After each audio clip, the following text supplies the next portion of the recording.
Friction.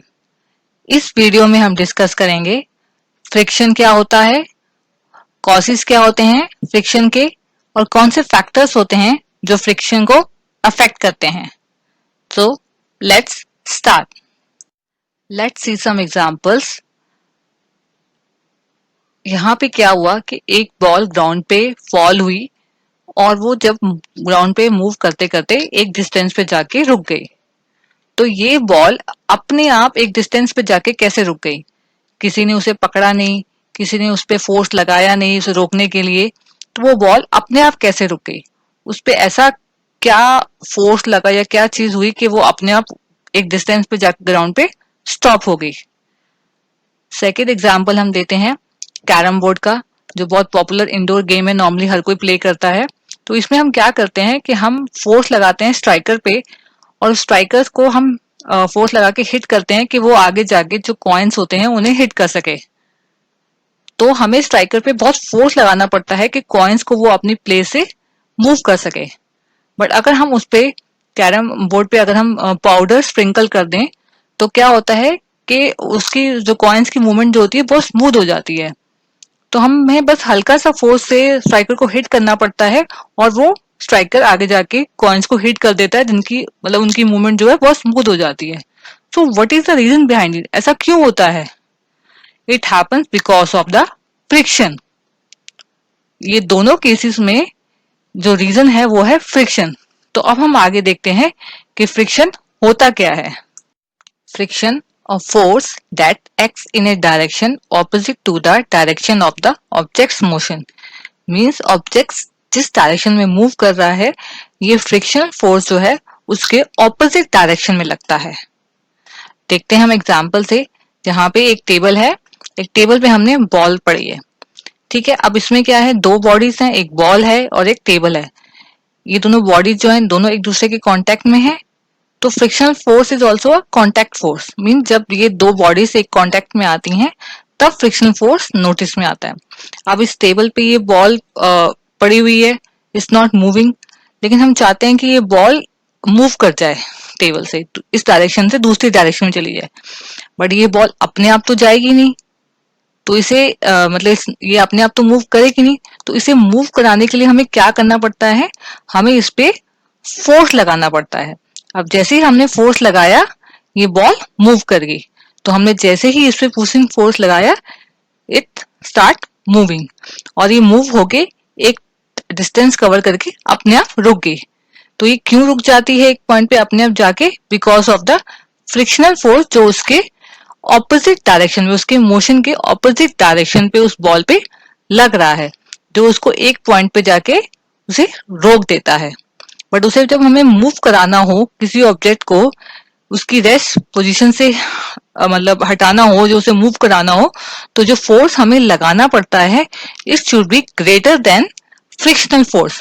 जो applied force है उस ऑब्जेक्ट पे it should be more than frictional force, तभी हम उस ऑब्जेक्ट को मूव कर पाएंगे। तो जब हमने इस बॉल पे फोर्स लगाया तो वो जो फोर्स था हमने लगाया था वो फ्रिक्शनल फोर्स से ज्यादा था जो उस बॉल पे लग रहा था ऑपोजिट डायरेक्शन में, तभी वो बॉल मूव हो पाई। लेकिन मूव होते होते वो फोर्स कम होता गया और एक टाइम पे आके वो फोर्स बिल्कुल खत्म हो गया और फ्रिक्शनल फोर्स जो है वो बढ़ गया। तो इसलिए उस फ्रिक्शनल फोर्स ने उस बॉल को एक डिस्टेंस पे जाके रोक दिया। तो this is called a frictional force. Let's see more examples of friction. तो अब आप इस एग्जाम्पल में देखेंगे, आपने बहुत जगह देखा होगा कहीं पर ये क्वेश्चन लगा होता है और लिखा होता है वेट, यहाँ पे वेट फ्लोर, मतलब यहाँ पे फ्लोर वेट है तो आप यहाँ पे मूव मत कीजिए, अगर आप यहाँ पे चलेंगे तो आप गिर जाएंगे। तो ऐसा क्यों होता है? बिकॉज यहाँ पे फ्रिक्शन इज लेस, यहाँ पे फ्रिक्शन कम होता है, तो देयर आर चांसेस कि आप गिर जाएंगे। या फिर आप जैसे चल रहे हैं, अगर आपने गलती से केले के छिलके पे पैर रख देते हैं तो आप क्या फिसल के गिर जाते हैं। Why? Because of the friction. तो फ्रिक्शन कम हो जाता है उस केस में, तो इसलिए आप गिर जाते हैं। तो आपने कई जगह पे देखा होगा कि लिखा होता है कॉशन वेट फ्लोर, तो मीन्स अगर आप इस वेट फ्लोर पे चलेंगे तो देयर आर चांसेस, बिकॉज के फ्रिक्शन कम है तो आप गिर सकते हैं। हम एक और एग्जाम्पल अगर देखें तो यहाँ पे क्या है कि एक पर्सन ने बॉटल को पकड़ा हुआ है, लेकिन ये बॉटल नीचे नहीं गिर रही, बिकॉज इस पे ग्रेविटेशन फोर्स तो लग रहा है, बट ये नीचे नहीं गिर रही, हमारे हैंड में है। क्यों? क्योंकि हमारा हैंड क्या है, फ्रिक्शन लगा रहा है अपवर्ड डायरेक्शन में। इस पे बॉटल पे ग्रेविटेशन फोर्स लग रहा है नीचे की साइड, तो हमारे हैंड जो है वो फ्रिक्शनल फोर्स लगा रहा है अपवर्ड डायरेक्शन में, जिसकी वजह से ये बॉटल हमारे हाथ से नहीं गिरती है। Now let's see causes of friction. Friction के क्या कॉसेस हैं, तो उसका हम एग्जांपल से देखते हैं। जैसे यहाँ पे आप देख सकते हैं, तो एक टेबल है, उसके ऊपर बुक पड़ी है।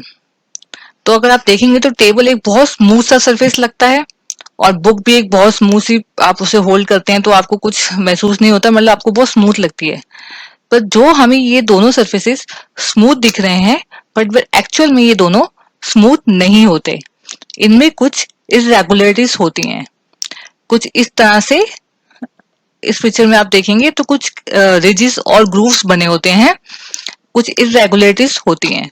तो जब इस तरह के कोई बॉडीज आपस में कांटेक्ट में आती हैं, तो इनकी ये जो इरेगुलरिटीज हैं, ये आपस में इंटरलॉक हो जाती हैं। तो जब ये इंटरलॉक हो जाती हैं, तो इसलिए ये बॉडी जो है वो मूव नहीं कर पाती हैं। तो जब ये बुक का सरफेस टेबल के सरफेस से के कांटेक्ट में आया, तो बुक की इरेगुलरिटीज जो है टेबल की इरेगुलरिटीज से इंटरलॉक हो गई, जिसकी वजह से बुक मूव नहीं कर पाती है। तो यही कॉसेस होते हैं, तभी फ्रिक्शन जो है नोटिस में आता है। This is the cause of friction. तो मतलब जो ये सरफेसेस बहुत स्मूथ दिखते हैं, ये एक्चुअल में स्मूथ नहीं होते, इनमें कुछ इरेगुलरिटीज होती हैं।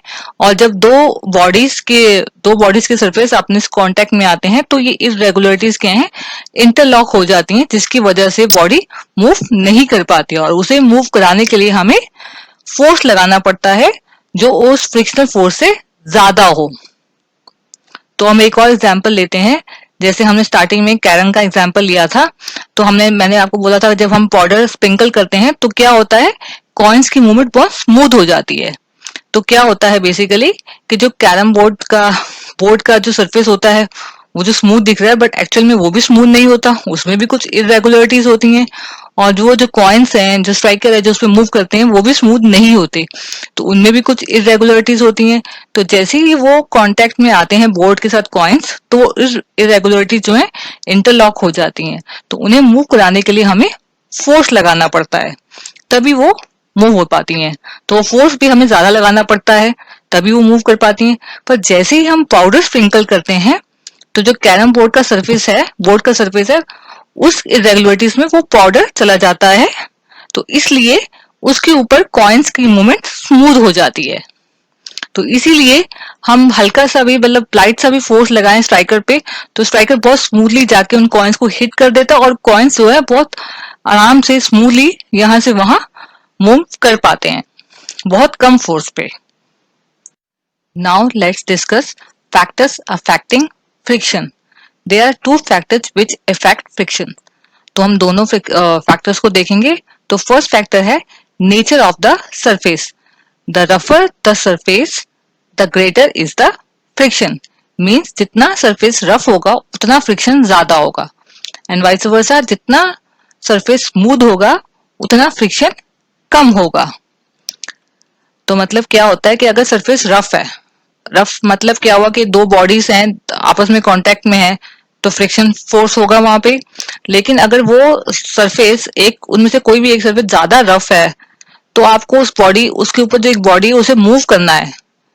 जैसे एग्जांपल में देखें, तो यहाँ पे क्या है, रफ सरफेस है, और वहां पे ऊपर उसके ऊपर हमने एक बॉक्स रखा हुआ है। अब उस बॉक्स को हमें मूव करना है, लेकिन सरफेस जो है हमारा रफ है। तो अब हम क्या करेंगे, जब रफ सरफेस होगा, तो इसका मतलब क्या हुआ कि इरेगुलरिटीज ज्यादा होंगी, तो इंटरलॉकिंग बढ़ गई है। तो इंटरलॉकिंग ज्यादा हो रही है, तो इसके हमें क्या करना पड़ेगा, जो हम अपना फोर्स लगाना है उस बॉक्स को मूव करने के लिए, वो फोर्स हमें, अप्लाइड फोर्स जो है हमें ज्यादा लगाना पड़ेगा। तो हमें ज्यादा जोर से उसे पुश करना पड़ेगा, ज्यादा फोर्स लगाना पड़ेगा। और जब तक हमारा फोर्स जो है उस फ्रिक्शनल फोर्स से ज्यादा नहीं होगा, तब तक वो बॉक्स वहां सरफेस से मूव नहीं हो पाएगा। तो जितना ज्यादा सरफेस रफ होगा, उतना ही हमें ज्यादा फोर्स लगाना पड़ेगा, तो मतलब वहां पे फ्रिक्शन ज्यादा होगा। और जितना स्मूथ सरफेस होगा, तो वहां पे फ्रिक्शन कम होगा। तो इसका मतलब वहां पे इंटरलॉकिंग कम होगी। तो अगर हम थोड़ा सा अप्लाइड फोर्स भी लगाएंगे तो हम उसे बॉक्स को, जैसे ये एग्जांपल में देखें तो बॉक्स को हम इजीली मूव कर पाएंगे, क्योंकि वो सरफेस क्या है, स्मूथ है, तो इंटरलॉकिंग इतनी नहीं होगी। तो उस बॉक्स को हम इजीली मूव कर पाएंगे एक नॉर्मल से फोर्स से भी। अब हम देखते हैं आगे सेकंड फैक्टर क्या है। Second factor is how hard the surfaces press together. Means मतलब आपको सर्फेसेस पे, कोई भी दो सर्फेसेस हैं जो एक दूसरे के कांटेक्ट में है, आपको कितना हार्ड, कितना ज्यादा फोर्स लगाना पड़ रहा है उस चीज को मूव करने के लिए। यहाँ पे आप देखें तो एक सरफेस पे बॉक्स रखा हुआ है, ये दो बॉडी से एक आपस में कांटेक्ट में है। अब इस बॉक्स को हमें मूव करना है, और यहाँ पे एक दूसरा ही सरफेस हमने लिया, उस पे अब थोड़ा बड़ा बॉक्स, मतलब वेट उसका ज्यादा है as compare to first figure के अकॉर्डिंग। पहली फिगर में बॉक्स है, उसका वेट कम है, छोटा है वो साइज में, और दूसरी फिगर में बॉक्स जो है बड़ा है, तो उसका वेट भी ज्यादा होगा as compare to first figure. तो अब हमें उन दोनों को मूव करना है, तो किसमें फ्रिक्शन ज्यादा होगा, किसमें कम होगा, किसमें फोर्स ज्यादा लगेगा। और फर्स्ट केस में फ्रिक्शन जो है less, friction is less if the surfaces are not pressed harder. Means अगर आपको उसे मूव करने में ज्यादा फोर्स नहीं लगाना पड़ रहा, आप थोड़ा सा फोर्स लगा रहे हैं और वो मूव हो रहा है, तो इसका मतलब क्या हुआ कि फ्रिक्शन वहां पे कम है। अब इस बॉक्स साइज में छोटा है, ये हैवी भी नहीं है, तो जो जो चीज आपके वेट के, मतलब आप जिस पे पुश कर रहे हैं, अगर वो बहुत लाइट है, हल्का है, तो आप उसे बिल्कुल हल्का सा भी पुश करेंगे तो वो मूव कर जाता है। तो इसका मतलब क्या हुआ कि वहां पे फ्रिक्शन जो है कम है। तो इस बॉक्स को हिलाना ज्यादा डिफिकल्ट नहीं है, तो इसको ज्यादा हमें पुश नहीं करना पड़ता, हल्के से फोर्स से मूव हो जाता है। तो ये मीन्स वहां पे friction is less. But in second case friction is more if the surfaces are press harder. मतलब अगर आपको ज्यादा फोर्स लगाना पड़ रहा है, आप उसे मूव नहीं कर पा रहे, आपको बहुत फोर्स, आपको एक्सटर्नल और किसी की हेल्प लेनी पड़ रही किसी चीज को मूव करने के लिए, इसका मतलब क्या हुआ कि वहां पे फ्रिक्शन इज मोर, वहां पे फ्रिक्शन ज्यादा है। Thanks for watching my video. अगर आपको मेरी वीडियो पसंद आए तो प्लीज लाइक करें, मेरे चैनल को सब्सक्राइब करें, बेल आइकन को प्रेस करें फॉर फर्दर नोटिफिकेशंस के लिए। थैंक्स।